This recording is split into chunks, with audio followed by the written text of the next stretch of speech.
No Guts, No Galaxy is recorded in front of a live studio audience. This is an adult podcast containing adult language. Consider yourself warned.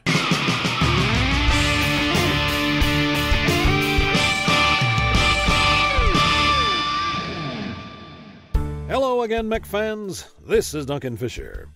You know, Solaris 7 is a really special place.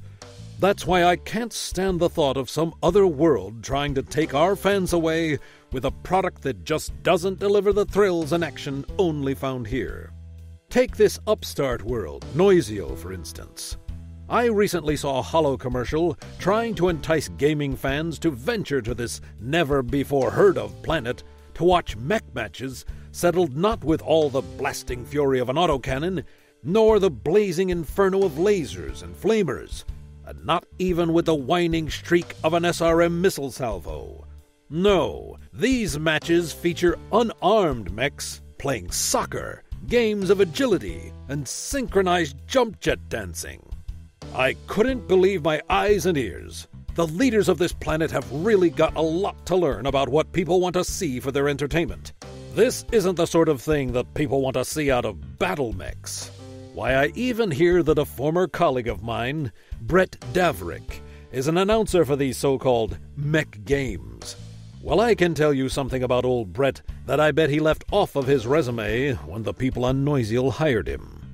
We crossed paths briefly a few years back. It was during the lightweight championships that year, and Brett was assigned to be my co-announcer for the big match. Shortly before the match, my mic mysteriously cut out, leaving Brett as the only voice to be broadcast on Solaris 7 and across the inner sphere. Later, I discovered that Brett sabotaged my microphone in a conspiracy to influence the outcome of the match and the betting on it. Without the voice of Solaris setting them straight, the people of Solaris 7 lost a lot of C-bills betting on the wrong contender, lining the pockets of several big shots, Brett's included, in the process. I can tell you that didn't sit well with me at all, and I got Brett kicked out of the Solaris 7 Announcers Association and off the planet. With Brett Davrick as an example of the quality of the announcers on Noisiel, I'm sure you all are smart enough to figure out the quality of the entertainment. And on a more personal note, one of my ex-wives, the fourth one I believe, was from Noisiel. I can tell you firsthand that there is no more nauseating and sickening an experience than being married to someone from that planet. I'm actually getting a little nauseous just thinking about her and that space rock. They don't call it nauseating Noisiel for nothing. Pauline, if you're listening to this, know that in my heart you rank a solid step down from the likes of Brett Davrick. And that's all you need to know about Noisiel, folks. Solaris 7 is still the only place for proper mech action. This has been the Duncan Fisher Minute.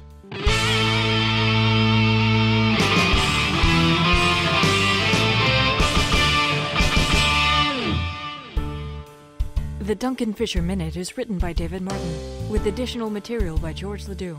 Produced and performed by George Ledoux and Voices in My Head Productions. Based on characters created by Ferret Baudouin and George Ledoux.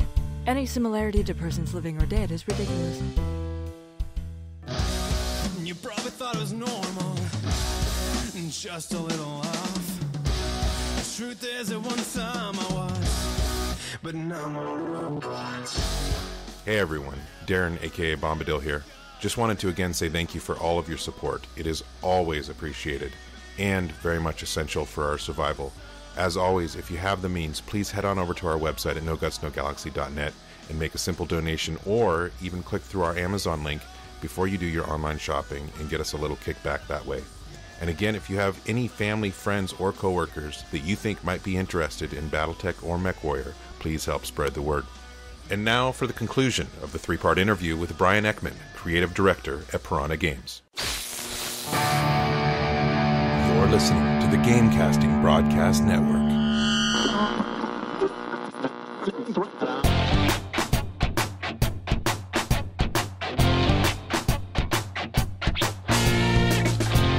Live from the Outreach Studios around the world, this is a No Guts, No Galaxy podcast.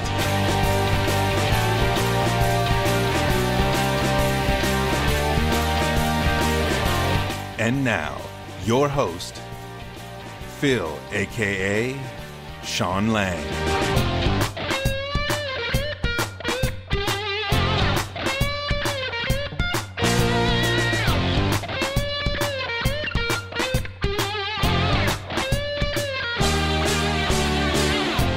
All right, moving into the next topic we have is launch module. Obviously, we have the launch module coming in April, Brian. Can you give us a little bit of breakdown of what that entails? Yeah, sure thing. The launch module basically is designed to solve three problems that we see within the game currently, and solve three needs that the community has. One is the ability for competitive teams to be able to schedule custom matches between each other where they can control all the parameters of each match so that they can, duke it out in their own way. So that really boils down to a private match where you can set all the rules of the match, the mode, the map, the number of players, mismatch tonnage limits, and so on and so forth. So that's number one. Number two is solving the disparity in tonnage in public play, where we can have several hundred tons difference between the two teams, and trying to bring that more in line with where we want it to be, which is a lot less than that. And then what comes from this is the addition of things that players have requested and things that will benefit the public play a little bit better, which includes solo queue and the separation of groups and solo players into an ecosystem that generates much more balanced matches. So I'm going to talk a little bit about that when you guys ask those questions, but that's about it. Well, specifically regarding the solo players, currently solo players get dropped against pre-made groups often of varying sizes. How are you guys going to tackle this issue with the launch module specifically? Well, right now what we're looking at, I'm going to spew out some stats here, but approximately 84% of every player that plays our game drops solo. Yes, it's not what you thought. No, it's not. It's the complete opposite. So that means that 84% of our players aren't grouped, and a group constitutes 2, 3, or 4 players in the current live game. So as you can see, most players are opting to play the game by themselves currently. Was this surprising, finding that information? It was. What's interesting is that about 80% of matches contain at least one group, so that's a group of 2 or more. So we know that almost every match has at least a group in it, but we were surprised as to how few players actually grouped up before they launched. So that really kind of set the direction. It changed the direction of the launch module a bit, because we were like, we got to build this for the majority of players. So when you guys look at the numbers and you look at your stats and you see solo players, you guys are redoing the queue. Are you guys making it so that they play by themselves? And is that because you felt that they were, obviously, were they part of the meat grinder, if you will? Or, something, was it pre-made groups were dominating, as far as the experience of solo players? I mean, what was the decision behind that? Well, what we're finding is there aren't a lot of groups in each match. It may feel like it, but in fact, the majority of matches contain mostly individual players. So the results, I'll go back a sec here. When a group is in a match, we do know for sure that it can sway the overall direction of the match itself. Our matchmaker currently matches by group first. So if there's a group of 4, it'll put a group of 4 on the other side. So it does a pretty good job of making sure there's an equal number of groups on each side. But just kind of polishing up those stats a little bit, one of the other interesting things is of the 16% of people who launch or play a match as a group, 50% of those, so another about 8%, are only in 2-player groups. So 8% of every player that jumps into the match is in a 2-man group. And then it's about 4% for 4 players and 4% for 3-player groups. So if you think about that in the context of the game, 1% play 12v12, and the rest, thus that 15-ish% are playing 2, 3, or 4-man groups, of which 2-man groups are dominant. So we looked at that in the solo queue system. We said, okay, this isn't as big of a problem as we actually thought it was, because the composition of of an average public match doesn't have massive teams in it. I mean, obviously the maximum right now is 4. So then we said, okay, how are we going to handle this? How are we going to make that gameplay more competitive? And so the idea for the solo queue, which is actually still going to probably contain groups, but we're going to lower them down to groups of 2 and 3 only in the solo queue. And that's because of some of the limitations we're going to do with the weight classing. Well, I can say for sure I love these stats. I mean, I love stats in general, and it's always surprising. Usually, when somebody gives us these stats, you kind of get in your mind how you think things are. But obviously, lone wolves are representing. My question to follow up on that is: do you think that there's so many lone wolves because of the state of the game that it just makes more sense for people to drop? So, like for example, do you think community warfare is going to change how people are dropping? That they'll start dropping with their with their groups or units or whatever more? What do you think these stats will change in the future? I think what we need to do, it's hard to predict. We looked at a very long, this is the average for the entire life of the game. So we've seen, the early adopters who were very well organized, and we see the current state of the game where there's probably a bit more solo play. So I think this is indicative of an average. Going forward, yes, I think when we get community play, we're definitely going to need to beef up the group queue system and really focus on adding a separate place for those players to play. We know for a fact that letting 8-man groups into public queue will not equal a good experience. So what we want to do is, again, focus on the solo queue, and which essentially, like I said, has 2 or 3-man groups in there, and then allow the players to go into private matches if they want to run 8 or 9 or 5 or 6 or 7. Those guys are generally more competitive and looking for a competitive experience, so they can kind of go into that ecosystem. And then we're still looking at group queues right now, deciding if that's going to be something we launch with the launch module, or like you said, when community warfare comes online, that importance there's probably going to be more team play again at that point. So giving those people a place to go as well. Awesome. All right, so you guys mentioned recently in a tweet 2 to 12-man groups, and I'm assuming that goes back to something that was changed in the past for those that did not play early in the closed beta. You used to be able to drop with 8-man groups in a random pug match. That wasn't 8v8s, that was just pug match. And a lot of the consensus from the community was that it was pug rolling, if you will, pug stomping. And I think the community agreed when you guys went to 4-man groups, because it just wasn't a fun experience. I mean, I run solo quite a bit, and when you run into groups, especially currently right now, you can take all 4 assaults in a 4-man if you want. It becomes very discouraging. And then on top of that, I think you just confirmed is with Elo and Matchmaker, obviously you may run into a lot more groups the higher Elo you go, because obviously they play together, they're going to have more success, whereas possibly a solo player won it, so obviously their Elo may be lower. So how are you guys going to handle the pre-made groups with the launch module, or are you going to have it with launch module? What we're going to do, the first part will be making this solo queue with groups of 2 and 3, and the reason why we're focusing on that is the weight restrictions that we're designing, what we're developing. We've talked a lot about with the community. We were running different ideas based on tonnage limits and based on slots.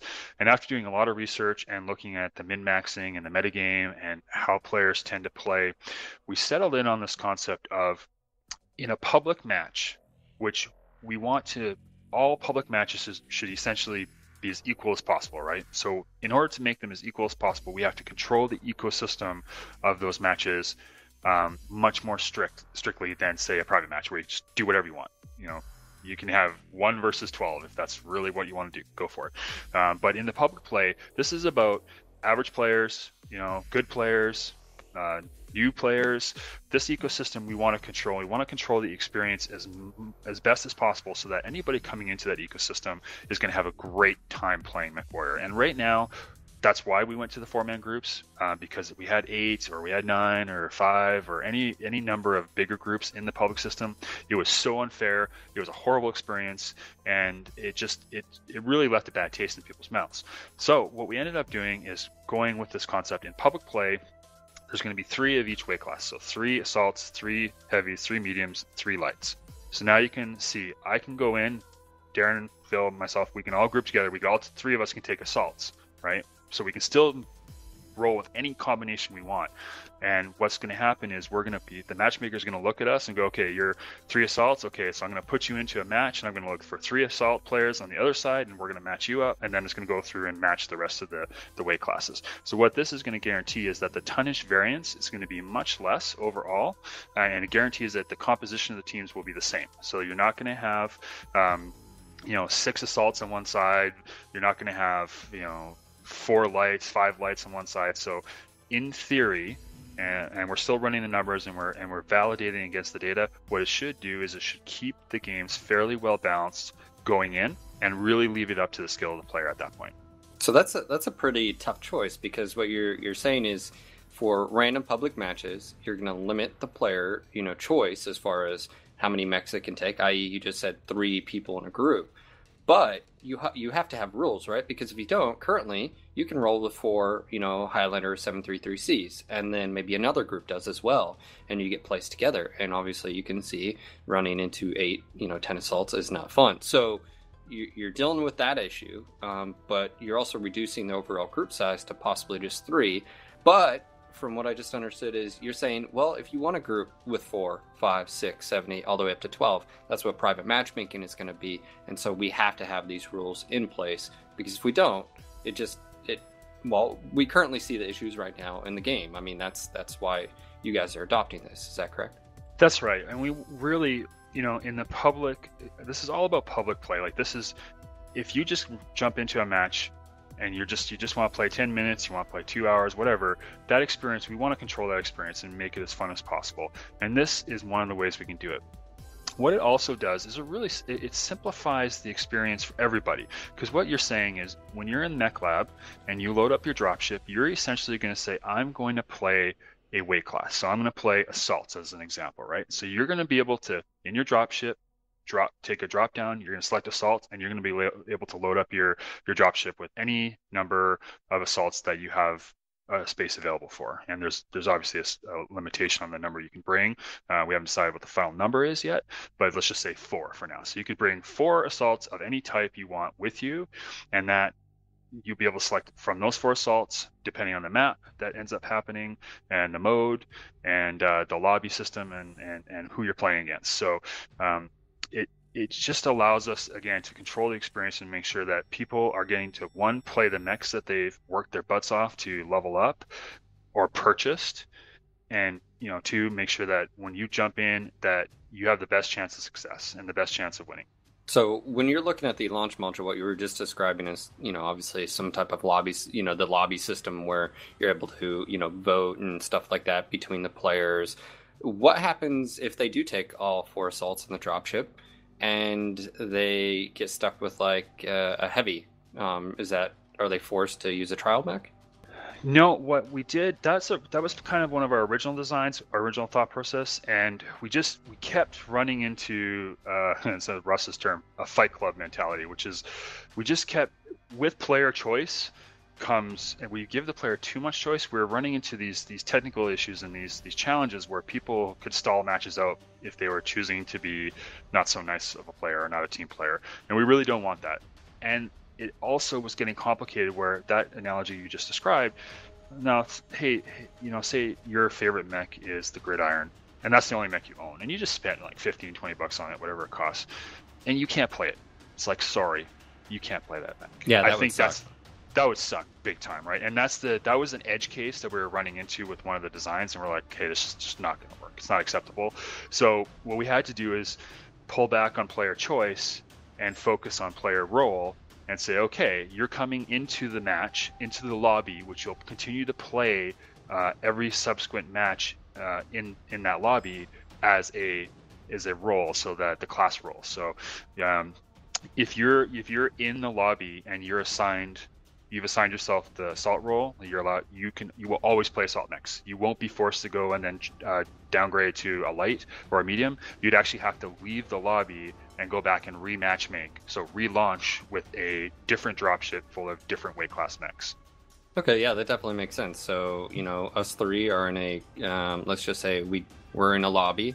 We're all 3 assaults, but we want to roll, maybe 2 mediums and a heavy or something. We actually have to disconnect, switch over to those mechs, and drop back and choose. So I mean, that way, someone else then would connect to that match we were just in, that lobby with assaults, to fill in the gap. Is that what you're saying? That's exactly right. So you still have the freedom, and you're still going to have that mech selection. We're just narrowing the band down to a weight class. So you'll be able to fill up your dropship only with assaults. And what effectively happens when you're going to be in the front end, you're going to have 4 dropship loadouts. And one will be light, one will be medium, one will be heavy, one will be assault. And in there, you'll be able to pre-select and ready the mechs you want to bring to the battlefield when you choose one of those class roles. Now, I'm always basically, in my opinion, a good match trumps wait time. I play some other games where the wait time could be up to even 5 minutes, but I'm totally fine with waiting that long if it's going to be a much better match. Do you anticipate these changes adding any significant kind of wait time for the queue, or what do you guys perceive, as far as the changes as that goes? I think it's possible in certain situations it can add wait times because it's one more variable in the matchmaker. But what it should do is in peak times, it should actually expedite the matchmaker, because it's not looking at weight specifically, it's just looking at class, which is something we've had in the past in the matchmaker, and it's a very, very efficient way of trying to put players into groups. So the lobby, let's just say we launch, right, and we're all assaults, okay? So what we're looking for, we launch in, and we're the first into the lobby, so there's just us 3.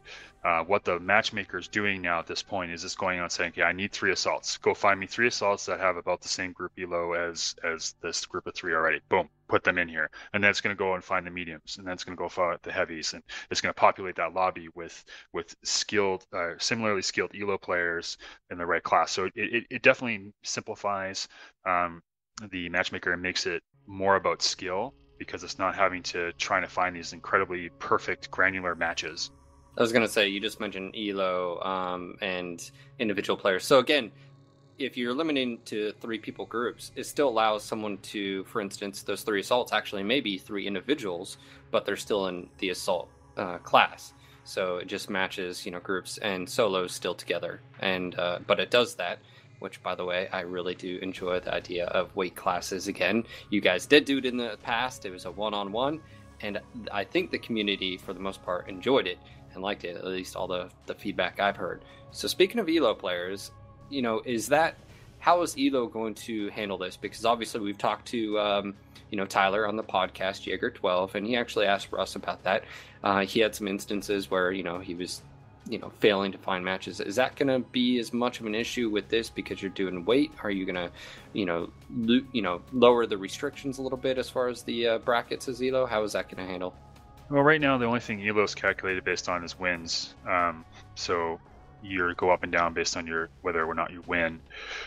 What we're looking to do is make elo a little bit more indicative of player skill, because the game is subject to how well your team plays and how well an individual plays. We're looking at calculating elo with a bit broader of a spectrum. It's not something we're looking at adding right away, but when we do, we would probably look to distribute everybody based on the new calculation. So one of the things, we wouldn't necessarily reset your elo where everybody was made equal again, which in fact we've never done. One of the things we did even when we introduced elo is we took all the player stats for that player and calculated an artificial elo as if they had played, because it's easy to do. We can just go back through all the match history and replay them for them. So we'll probably do something like that. If we change the formula, we'll replay their matches and give them a new elo score, which will seed them correctly. I've always been curious about that, the whole idea of taking elo and actually using it to calculate an individual player's skill. Just out of curiosity, what stats do you guys tend to look at as far as individual skill? I'm assuming things like hit and miss ratio, like how many of their shots connect, average experience, maybe average damage per match. Are those the kind of things you're looking at for actual individual skill? Yeah, we look at all of those: win-loss, KDR ratios, skill death ratios. We look at their damage done. The problem is a player can not do a lot of damage and not score a lot of kills, but be a very effective player on the battlefield. So right. It's tricky. We're still, to be perfectly honest, I think we have a long way to go with determining what is a quality skill player.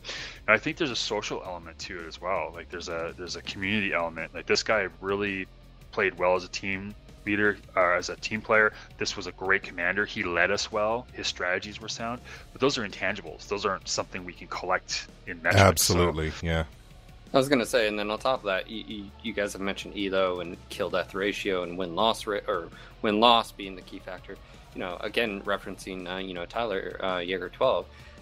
They'll drop and they have very, very good players, and sometimes because of how the current meta is, they'll drop in for Highlander 733Cs or Cataphract 3 Deltas, and because of that setup, they'll run into groups that aren't necessarily as Well, just proficient. look at his Dragon Slayer stats. Yeah, when he's 88-1, I mean, what I'm trying to say is, I'm not saying his skill is bloated. What I'm saying is, because of the current matchmaker and being able to take 4 assaults as you move up in the elo bracket, and we've talked to him.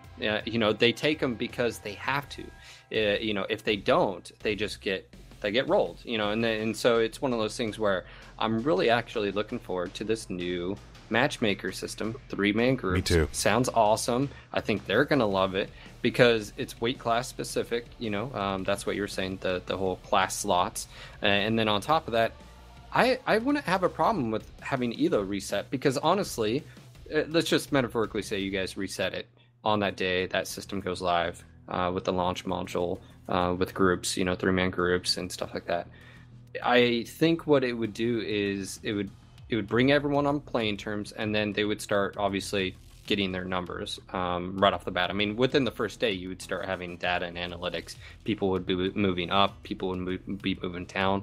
But my main thing is, you have a solo queue, and then you have this group queue. Solo players could now actually have a decent, elo score, because they're not, they're not running into 6 or 8 assaults, and there's nothing they can do in their medium mech or something like that. Russ mentioned the possibility of resetting the elo. Have you guys decided on that, or is that something you're still trying to figure out? Yeah, we haven't decided yet, but it's definitely on the table. The only concern with resetting the elo, and I think we got to be careful of the terminology. If we reset everybody to say 1300, which is average, then there's going to be probably a week, maybe 2 weeks, where some new players are going to be severely mismatched, and that's not necessarily what we want to do. So worst case, we might create, like, say 4 or 5 buckets, like loose buckets, so 1100, 1200, 13, 16, 2000, and based on their previous scores, kind of just start them out in different categories or something like that. I'm just designing off the hip right now, but those are the issues that we're going to encounter.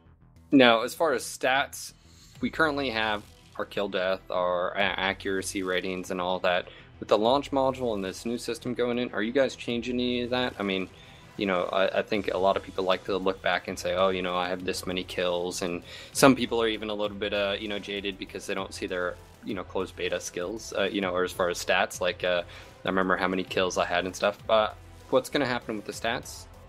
With the stats, we're going to, well, actually, with the achievement system, like I mentioned before, we'll be resetting the stats and archiving the stats to date, because a lot of the achievements are counters, and they're based off of statistics. So as an example, get 10 kills, get an achievement, get 20 kills, get an achievement. Well, there's lots of people out there who would just immediately unlock those, and we don't think that adds a lot of fun factor for those players. I think they kind of would like the chance to earn those things. Gotcha. So obviously the launch module is going to tie into community warfare. You were talking about private matches and stuff like that. How does it specifically tie into, as far as the launch module, tie into community warfare? What doors does it open? Since community warfare, the planetary assault portion of it, where 2 mercenary groups are going to be going after a specific planet resource, we need to be able to schedule matches between those 2 groups, and those groups have to have the concept of an identity. And really, the private matches puts in an architecture within our backend system to allow that to happen. So once private matches exist, we can now start scheduling matches. We can actually do the planetary battle aspect of community warfare. So that was the one linchpin we had to get out of the way. And we also had to redo the matchmaker a little bit to handle the faction buckets, so that we could take at any given time, we're only going to have 2 faction buckets. So right now it would be Inner Sphere Alliance versus the Inner Sphere Alliance.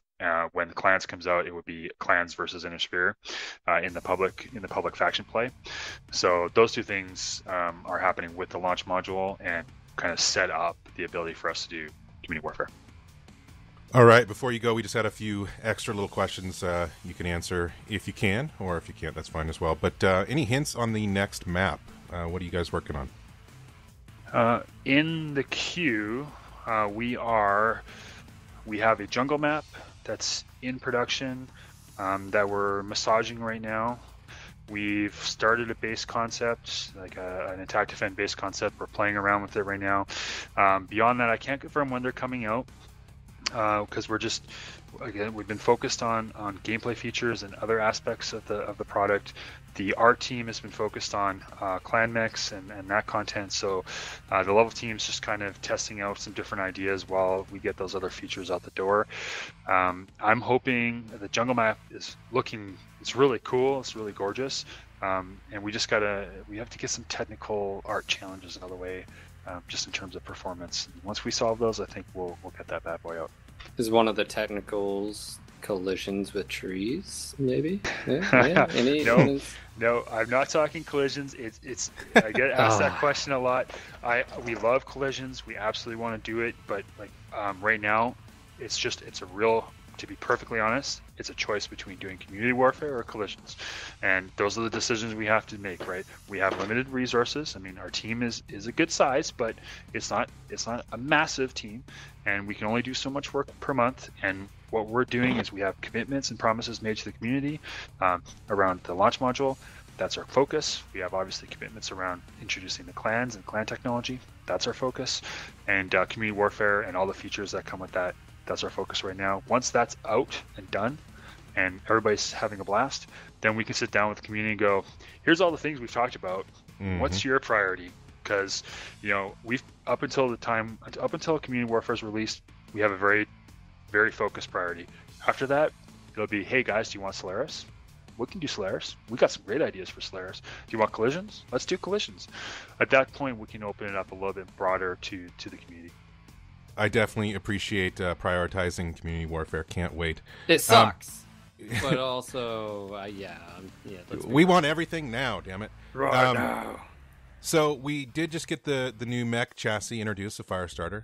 Is there any hints you can drop, maybe, as to the next mech? No. Yeah. We're changing up how we announce the mechs right now. We're trying to decide on a different format. Concept art, et cetera, et cetera.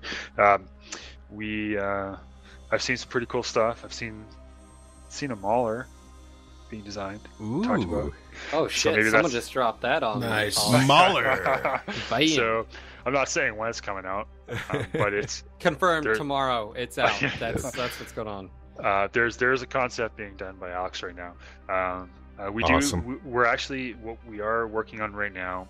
We have 2 to 3 more mechs before the release of clans in the pipe, and then right now we're actually sitting down and we're mapping out all the mechs that are going to come out from June for 8 months, because obviously we're going to do similar to Phoenix. We're going to release the mechs in order each month, like we did with Phoenix. That allows those who pre-ordered it to feel like they really got some extra value. So I really encourage you to get those clan mechs early, because it's going to take up to 8 months to get the last clan mech out. But during that time, we don't want to freeze content. We don't want to have this hole of no new mechs. So we're going to release 8 Inner Sphere mechs during that period of time, and kind of stick to our current Inner Sphere mech creation. So you guys are doing clan NIS each month?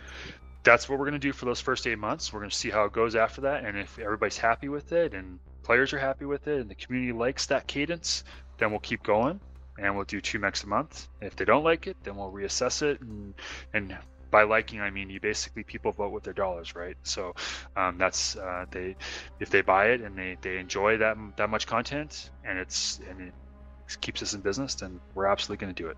All right, so we can't know the next chassis. Is there any chance we can know the next class? Well, it always goes light, medium, heavy assault for the most part. I was gonna say, as far as numbers, I think Brandon, you were saying the next thing we're doing assault mech, right? Well, I mean, it depends on what's actually being done. I know as far as numbers actually go, I believe there's still an assault mech out there that is non-existent. Yeah. As far as rounding Zeus, numbers all up and Zeus, stuff like that. Cyclops. I mean, we got a bunch out there. Would love to see. Now, I was a little bit disappointed, Brian, that you guys have sort of dropped off the ball as far as we don't see the concept art before the mech's released. So it's like, I mean, even if like you tease us, like puzzle piece that crap, like, a lot of people have been asking about that too. Like the Firestarter concept art still isn't out. So we were wondering, are you guys... I will. You dropped off the ball. I dropped off the ball. Yeah, it's a process thing, with marketing. Marketing split between PGI and IGP, and we've been working on a lot of other stuff right now, like the vlog and again bandwidth issues, just trying to get stuff up. We're redoing a lot of the website right now, and some of the stuff has dropped off. So you know what, kicked in the pants by Phil. I'll make sure. We get that off.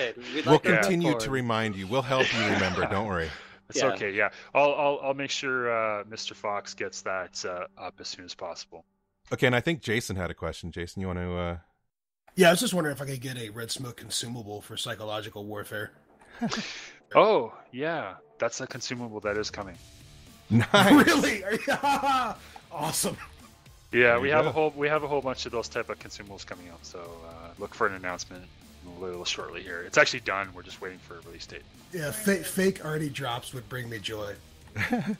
It definitely gives you the shit factor when they're like red smoke. Oh, you pucker, boom, just goes down. But could we get confetti instead of? Yeah. I know, right?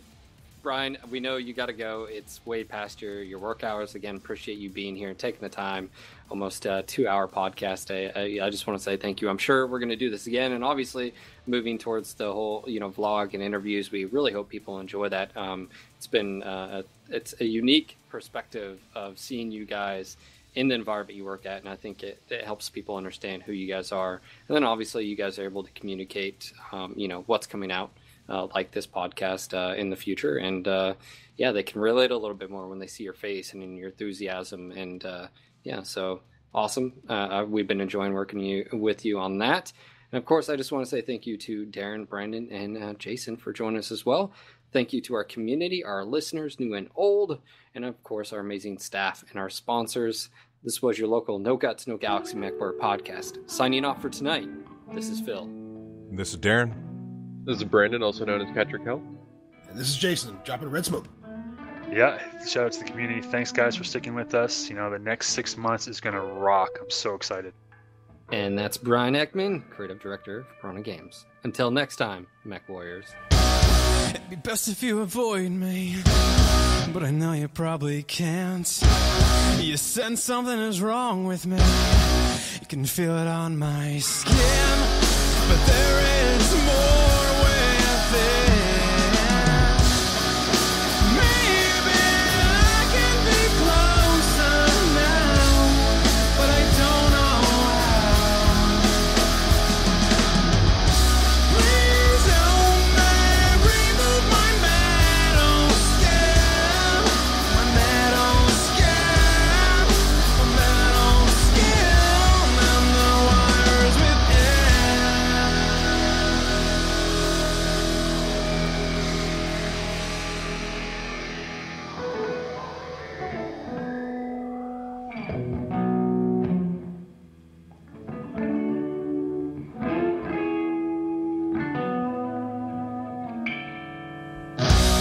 You probably thought it was normal, just a little off. The truth is, at one time I was, but now I'm a robot. Forever